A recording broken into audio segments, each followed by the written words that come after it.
Olá, meus amigos, muito boa tarde. Exatamente meio-dia e um do dia 8 de maio de 2024. Quero aqui agradecer primeiramente a Deus, né, por estar vivo, a você, meu irmão, minha irmã.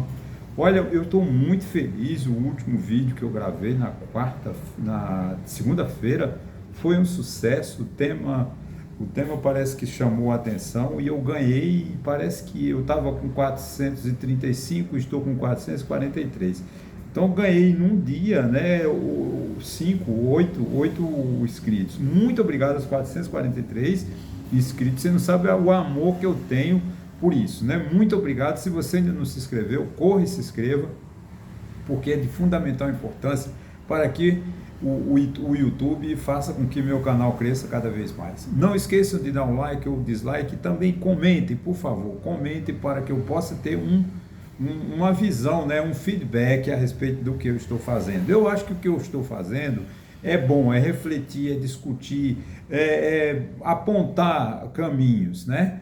Não quero, não sou o dono da verdade, não quero ser. Deus me livre de ser o dono da verdade, mas os assuntos aqui eu discuto, eu procuro discutir os melhores assuntos, aquele que traz mais conhecimento para a gente, que traz mais discussão, que a gente possa fazer uma construção de um país, né, ou de um mundo moderno, de um mundo mais saudável, um mundo bom para a gente viver. Porque o Brasil está muito chato, o Brasil está muito dividido.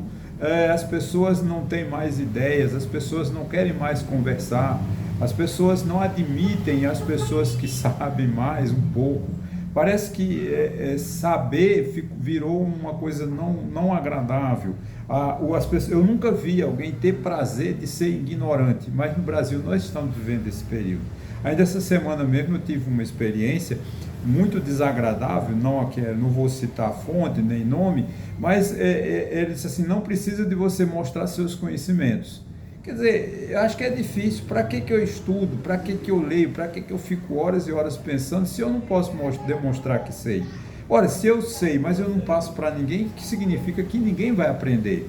Então, o meu objetivo é discutir para que as pessoas aprendam, para que as pessoas reflitam, para que as pessoas possam melhorar a qualidade de vida. O meu sonho é melhorar a qualidade de vida de todo mundo, inclusive a minha. Não adianta ficar só querendo o meu lado. Bom, deixo aqui também o meu e-mail, o meu telefone, caso queira contactar-me, por favor, fiquem à vontade. Bom, meus amigos, o título de hoje acho que não vai chamar a atenção, mas não encontrei outro melhor, né? O Brasil mudou, mas Lula continua o mesmo. Por exemplo, hoje o Banco Central, né, deve divulgar a taxa Selic, deve haver uma redução e pode também haver uma diminuição da velocidade, ou seja, não vai ser de 0,5, de 0,50, mas de 0,25. Por que o Banco Central sinaliza de reduzir a questão da queda dos juros? Em consequência das incertezas internacionais e também nacional, no aspecto interno, né? Pelo aspecto interno, o governo Lula perdeu muita credibilidade quando ele mostrou que ele mudou o arcabouço, chamado arcabouço fiscal, mudando a previsão de déficit, de superávit para 2025. E tomara que esse ano ele mantenha lá a política do déficit zero, senão será muito pior para nós. Então, e também nos Estados Unidos, a questão da política de juros dos Estados Unidos, porque a gente não sabe se o o Banco Central americano, terá redução ou aumento da taxa de juros, porque a economia americana está num estado bom, mas eles estão preocupados com a inflação, e eles têm que tomar medidas, às vezes drásticas, ou reduzindo a taxa de juros ou aumentando a taxa de juros, depende da interpretação dos economistas daquele país. Outra coisa interessante, os analistas, para parte de alguns analistas, né, eles acham que haverá uma redução de juros nos Estados Unidos. Outros também acham que vai ser aumentará. Então a gente não tem uma ideia. Só a partir da definição da política de juros dos Estados Unidos, isso é que vai melhorar um pouco o aspecto da nossa economia global, nossa economia como um todo. As incertezas fizeram, né, o dólar há poucos dias chegou a R$ 5,29, é um valor muito alto. O real está muito desvalorizado, porque um dólar em torno de R$ 5 é muita coisa. Se eu não me engano, quando o governo Bolsonaro assumiu, o dólar estava 3,50, que era um preço razoável. 3,50, 4, mas R$ 5 passando de 5 já é um pouco exagerado. A alta do dólar é boa para as pessoas que fazem exportações, né? Para quem exporta milho, soja, algodão, farelo, esse está uma maravilha, porque os preços ficam mais competitivos no mercado internacional e eles ganham mais dinheiro, eles vendendo mais. Mas para quem tem dívida em dólar, para quem quer importar, encarece aqui internamente. Então, a política, o equilíbrio da taxa de câmbio, ela é fundamental para a nossa economia, para a melhora de todo mundo. Eu não sou economista, mas essas são o que eu já entendi, o que eu já aprendi ao longo da vida, né? Essas incertezas do Banco Central do Brasil, se vai reduzir ou não a velocidade da redução da taxa de juros, porque uma taxa de juros de 10 pontos, mais de 10% é muito alta. É preciso que haja uma redução da taxa de juros, porque a taxa de juros facilita, barateia o empréstimo, barateia o crédito e as pessoas podem comprar mais, as pessoas podem consumir mais. Mas por que a taxa de juros é alta? Por falta de credibilidade, por falta de garantia, né, do gasto público. O governo gasta demais, o governo não tem noção da sua responsabilidade com as contas públicas. O governo tem muita despesa, você vê em uma crise que nós estamos vivendo, uma crise política, uma crise financeira, e eles estão lá discutindo quinquênio para juízes, para promotores, para Ministério Público, de modo geral, que, não sei, levará o déficit, o gasto com o pessoal, né, do Poder Judiciário, acho que para 11 ou 50 bilhões de reais por ano. Isso é muita coisa. A briga do Congresso Nacional por verba, cada vez mais quer verba, Arthur Lira quer verba, Arthur Lira já está discutindo quem vai governar o país em 2025, ele já quer, porque ele não quer perder as garras, né? Ele quer estar agarrado ao orçamento público para vantagem, para distribuir para amigos, para prefeitos de Alagoas e sei lá de que município for, mas não de uma forma igualitária, de uma forma isonômica, mas de uma forma esdrúxula, uma forma que a gente dá muito poder ao Congresso Nacional, 52 a 55 bilhões de reais, mas não cobra do Congresso Nacional a responsabilidade. O Congresso, o Arthur Lira está sendo um primeiro-ministro, então ele tinha que assumir o governo, o chefia de governo, deixasse Lula somente com o chefe de Estado. Porque nós temos um semipresidencialismo às avessas, ou um parlamentarismo às avessas, com muito poder. A Arthur Lira, que é o presidente da Câmara, isso começou no governo Bolsonaro. O governo Bolsonaro, para não sofrer o processo de impeachment, chamou o presidente da Câmara e disse: olha, vocês gastem o que quiser, deixem eu aqui, não se metam na minha vida. Eu vou cometer crime e vocês ficam calados. Então botou lá o ministro da Casa Civil, era um senador pelo Piauí, e fez o que quiser. Então o Arthur Lira não quer perder, desculpa o termo esdrúxulo, a chamada bocada. Desculpa o barulho da rua também. Ele não pode perder, deixar de ter 55 bilhões de reais para distribuir entre amigos. Então há uma injustiça muito grande, porque esses 55 bilhões de reais que saem do orçamento, eles podiam ir para a saúde, podiam ir para a educação, mas não vão, porque as chamadas emendas PIX, ele oculta quem enviou e quem recebeu não precisa prestar conta, dizer onde gastou. Isso é um absurdo. O artigo 37 da Constituição, que é onde tem lá os princípios que norteiam a administração pública, tanto dos estados, dos municípios e da União, está lá em princípio da publicidade, que é fundamental. O governo tem que dizer cada centavo que gasta, ele tem que publicar com o que gastou e como gastou. Mas, infelizmente, 52 bilhões de reais estão sendo jogados no lixo para prefeitos gastar com quem quiserem. Isso é um absurdo. Então, isso não consegue, é por isso que a gente não consegue ter uma política de juros menor, porque as incertezas sobre as contas públicas são enormes, né? Porque você não sabe quanto. Esse ano o Lira quer 55 bilhões, e o ano que vem? Né? O Brasil precisa de olhar a longo prazo. A gente não trabalha com projeto de longo prazo. Eu até vou entrar nesse assunto de novo, né? A gente espera que agora, se o Banco Central reduzir a taxa de juros no menor percentual, não foi de 0,50, mas de 0,25, não é para o presidente Lula criar uma confusão como ele está tentando fazer com o presidente do Banco Central. Não é o presidente do Banco Central o culpado pelo desastre da política econômica no Brasil. Quem é culpado pelo desastre da política econômica do país é o governo Lula. É o ministro Bolsonaro, o ministro Haddad, que está pressionado pelo PT. Quer dizer, quem não dá sustentação ao ministro da Fazenda, que faz um excelente trabalho, me surpreende, porque o Haddad foi um desastre como prefeito de São Paulo, foi muito criticado, né? Foi candidato em 2018, exatamente como perdeu a eleição para Jair Bolsonaro, como nós erramos, né? Podíamos ter eleito o Haddad. Mas nós caímos na graça de Jair Bolsonaro, pelo desgaste que o PT tinha provocado no governo Dilma, elegemos o desastre que foi Jair Bolsonaro. Então, o que acontece? E agora, o Lula está governando, tendo ministros, os melhores ministros, que são o ministro Haddad, o Geraldo Alckmin e a ministra Tebet, que estão sendo os vilões do próprio PT. É o PT que não gosta, é o PT que não aprova. Então, isso é lamentável. E o governo Lula não gosta de fazer economia, ele quer gastar, mas isso tem um reflexo na inflação no futuro. O empréstimo que você toma todo dia para pagar daqui a 10 anos com juros de 10,12% ao ano, isso dificulta que o Brasil tenha umas contas equilibradas. Nós precisamos de equilibrar o orçamento da União.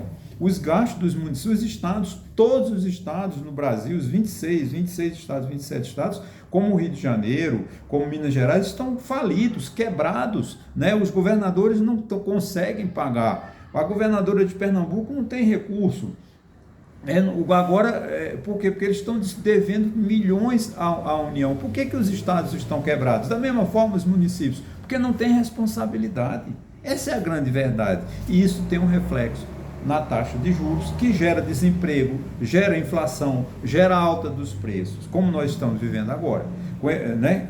Isso é muito triste. Então a gente precisa de cobrar do presidente Lula honestidade. Ele não vá para a televisão brigar com o presidente do Banco Central, que quem é responsável pelo desastre da economia é o governo federal, não é o presidente do Banco Central. O presidente do Banco Central faz um estudo, faz uma análise econômica, uma análise financeira das contas públicas e a partir desse parâmetro ele tem um valor, ele atribui um valor à taxa de juros para que segure, para que regule a inflação, né?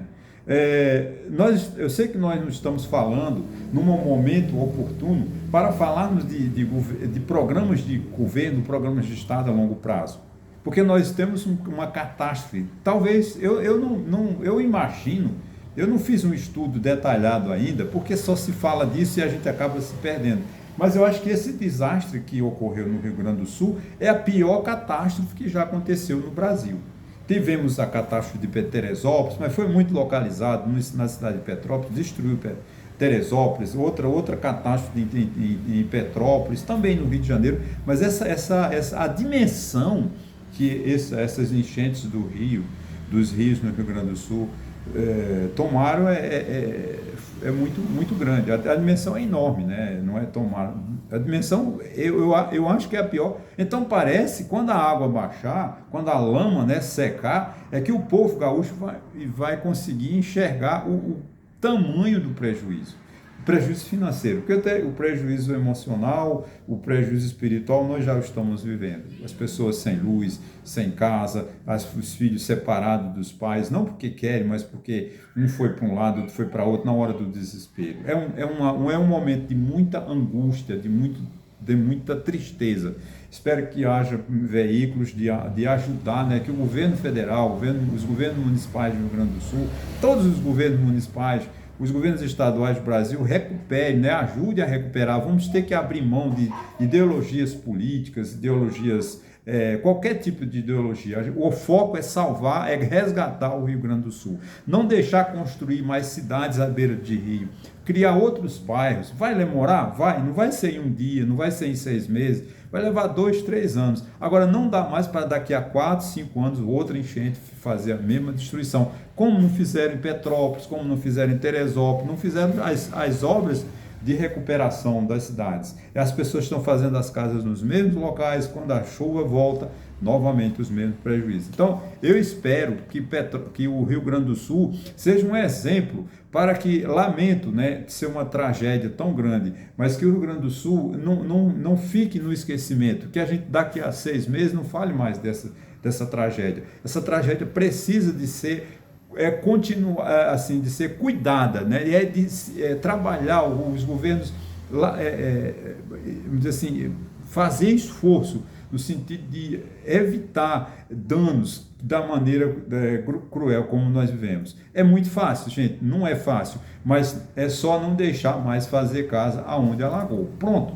vamos fazer casa em outro lugar, vamos construir, vamos emprestar dinheiro às pessoas para construir suas casas, para as pessoas reconstruir suas economias, as questões familiares, as questões pessoais a cada um, que Deus, né, que Oxalá, que Deus ilumine, leve muita luz, leve muita paz, leve harmonia para o povo do Rio Grande do Sul que está sofrendo muito. Então, mas é preciso que o governo tenha a responsabilidade, né, de ter projetos de longo prazo. A recuperação do Rio Grande do Sul é um projeto de longo prazo, projeto dentro, né, dos padrões do meio ambiente. A gente precisa de cuidar do meio ambiente, precisa de cuidar desse planeta que está desastrado, né? O problema é que o Brasil mudou, né? As coisas mudaram no Brasil para pior, lamentavelmente, né? Mas o governo Lula não. O governo Lula acha que pode gastar, o populismo dele, ele acha que ele é uma pessoa muito popular. Eu sou fã de Lula. Não tem uma pessoa mais fã de Lula que nem eu. Só votei em Lula 2 vezes, em 89, que eu não acreditava no projeto de Collor, e o ano passado, né, em 2022, que eu também não ia votar num imbecil como Jair Bolsonaro. Portanto, mas eu tenho o direito de falar que a esquerda, né, ela ainda está com um sindicalismo arcaico. Você vê o desastre do público lá no 1º de maio, não devia ter passado por aquela vergonha, porque hoje o trabalhador não quer mais saber de sindicato, o trabalhador hoje quer saber das redes sociais. Você vê essa questão de levar para a CLT os prestadores de serviço, a famosa Uber, né, os entregadores, ninguém quer, eles querem ter autonomia, trabalhar a hora que quer, meia-noite, 1h da manhã, mas eles querem ter o horário dele, não querem viver 8 horas dentro de uma empresa, batendo ponto, sendo vigiado, sendo chamado a atenção por incompetentes, por chefes, muitas das vezes carrascos, que gostam de fazer os outros sofrer. A CLT é uma coisa ultrapassada. Isso tem que ser visto para o parlamento rediscutir esses projetos, né? Agora, a gente precisa de ter responsabilidade, porque hoje eu estava lendo na coluna da Miriam Leitão do Jornal Globo, e diz assim, a dívida federal é de 6,64 trilhões de reais, já corresponde a 60% do PIB. Gente, isso é demais, nós estamos devendo muito. Ah, mas isso é dívida de longo prazo? Nem sempre é dívida de longo prazo. Pode ser dívida que vence o mês que vem, o ano que vem, e inviabiliza qualquer hora. Se eu devo 60, de cada 100 reais, 60 estão comprometidos com dívida, eu só tenho 40. Aí desses 40 eu vou passar mais 25 para os estados, mais 25 para o município, mais 3% para a infraestrutura, mais 3% para investimento na Sudã. Então sobra o quê? De cada 100 reais sobra 46 reais para o governo federal. Mas ele tem que pagar, né, 60% disso está comprometido. Então eu sei que o momento não é adequado, mas a gente precisa de entender que o governo Lula não mudou, o Lula não mudou, o Lula acha que está em 2003, 2002, o Lula acha que está nas greves da década de 80. Não, a esquerda precisa de acordar. Precisa de ter novas ideologias. Não concordo com a direita radical, como também nunca concordei com a esquerda radical, como PSOL, PSTU e assim sucessivamente. Mas a gente precisa que a esquerda se atualize. O discurso da esquerda é um discurso bom, ele respeita os direitos humanos, respeita os homossexuais, isso é muito bom, esse caminho está certo, mas a forma de dialogar com a sociedade que o PT não está conseguindo. E eu quero que o governo Lula recupere uma forma de se comunicar com a sociedade. O que está faltando ao governo Lula ele não tem mais um discurso do convencimento como ele tinha na década de 80, quando ele era líder sindical no ABC paulista. Mas isso não desonra Lula, muito pelo contrário, torna uma pessoa de muita liderança respeitada no mundo internacional, apenas ele tem um viés vamos dizer assim, desculpa o termo, pirracento em relação ao Ocidente. Ele quer se aliar ao Oriente. Eu acho que é um erro do Brasil, do governo Lula. O governo Lula não pode ficar aliado à China, à Rússia. O governo tem que ficar aliado ao nosso Ocidente, né? Porque a Rússia, com o Putin, não tem credibilidade, né? A China também tem muitos presos políticos, acho que são 48 mil pessoas, ou sei lá quanto, se bem que é pouco na China, né? Presos políticos. Né? Na Rússia também, pessoas são envenenadas e tem milhares de presos. Isso não é o discurso do PT. O PT sempre teve um discurso democrático. Mas como é que o discurso do PT é democrático e apoia ditaduras como a China, como a Rússia, como a Venezuela e assim sucessivamente? Então o discurso da esquerda está errado. O discurso da esquerda precisa de uma reorientação. Os ministros lá da Casa Civil, da instituição institucional, lá o Pimenta, enfim, aquela turma precisa de se reciclar, precisa de chamar o Lula e dizer: Lula, você não pode atacar isso, não pode atacar aquilo, porque a linguagem do povo mudou. Não é mais o trabalhador de hoje, não é mais um trabalhador dos anos 60, dos anos 70 e 80, quando o Lula começou na sua vida política. Ok, gente, espero ter assim, dado uma opinião muito sincera, para que a gente tenha a convicção, né, que não queremos guerra, nós queremos pensar o país, repensar as ideias. Não está funcionando? Vamos ver o que funciona, né? Vamos salvar primeiro o Rio Grande do Sul, mas já é um projeto de longo prazo. Mas vamos investir em infraestrutura, vamos cuidar do meio ambiente, que a Amazônia seja novamente, volte para o nosso cenário, mas um cenário de respeito, um cenário de responsabilidade, um cenário de reflorestamento. Parece estranho falar de reflorestamento da Amazônia, mas esses desastres ecológicos são consequências do desmatamento na Amazônia, não tenha dúvida sobre isso. Isso já está aprovado cientificamente, cientistas famosos, líderes ecológicos já acentuadamente vêm insistindo. Vamos ouvir esse povo, vamos colocar a Amazônia sob o nosso domínio, porque nós perdemos o controle. Vamos mandar nosso exército, nossa marinha, nossa aeronáutica para a Amazônia. Vamos trabalhar, gente. Não vamos ficar nos gabinetes em Brasília teorizando, não. Vamos botar a mão na massa. O governo tem condições de fazer isso, através do Ministério do Meio Ambiente, através do Ministério da Defesa, criar políticos de salvar a Amazônia. Salvando a Amazônia, nós vamos salvar muitas enchentes no Rio Grande do Sul, Santa Catarina, Paraná, Rio de Janeiro, porque o clima muda. Agora, isso é um processo de longo prazo. Não se faz meio ambiente em um dia, porque a natureza leva pelo menos de 10 a 20 anos para se restaurar. Mas não estamos perdidos. A gente tem que fazer alguma coisa para salvar o planeta. Ok, gente? Muito obrigado e até a próxima.